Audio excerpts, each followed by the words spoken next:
ઝાલોદ સબ jail ખાતે વિશ્વ add દિવસ નિમિત્તે એચઆઈવી એડ્સ જાગૃતિ કાર્યક્રમ યોજાયો। આ તારીખ 2/12/2025 મંગળવારના રોજ સાંજે 4 કલાક સુધીમાં ડીટીએચઓ ડોક્ટર આર.ડી. પાડિયા તથા સબ ડિસ્ટ્રિક્ટ હોસ્પિટલ ઝાલોદની ટીમ દ્વારા કેદીઓને જાગૃતિ માટે માર્ગદર્શન આપવામાં આવ્યું હતું।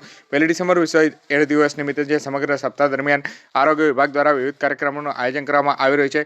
આ કાર્યક્રમોના ભાગરૂપે આજે તારીખ 2/12/2025ના રોજ ઝાલોદ સબ ડિસ્ટ્રિક્ટ હોસ્પિટલ તેના સ્ટાફ દ્વારા ઝાલોદ સબ જેલ ખાતે એચઆઈવી એડ્સ સંબંધિત જાગૃતિ ફેલાવવા માટે વિશેષ કાર્યક્રમનું આયોજન કરાયું હતું। આ કાર્યક્રમ ડીટીએચઓ ડોક્ટર આર.ડી. પાડિયા દિશા ડાબકુના માર્ગદર્શન હેઠળ તેમજ સબ ડિસ્ટ્રિક્ટ હોસ્પિટલ ઝાલોદના અધિક્ષક ડોક્ટર પ્રતિમા મહેતાની આગેવાનીમાં સફળતાપૂર્વક યોજાયો હતો। કાર્યક્રમમાં સબજેલના જેલર સંજય પટેલ વિશેષ સહયોગ આપ્યો હતો। કાર્યક્રમ દરમિયાન SIT counsellor Anil Buriya, ICTC counsellor Jayesh Meda તથા લેબટેક પ્રકાશ ડામોર દ્વારા એચઆઈવી એડ્સ અંગે વિગતવાર માર્ગદર્શન આપવામાં આવ્યું હતું, જેમાં સંક્રમણના ભાગો, બચાવના ઉપાયો, સમસ્યા ટેસ્ટિંગનું મહત્વ અને રોગ અંગેનો ભ્રમો દૂર કરવા માટેની માહિતી આપવામાં આવી હતી। સાથે સાથે જ જેલમાં રહેલા કેદીઓના એચઆઈવી ટેસ્ટ પણ કરવામાં આવ્યા હતા, જેથી કેદીઓને યોગ્ય આરોગ્ય સુરક્ષા ઉપલબ્ધ થાય।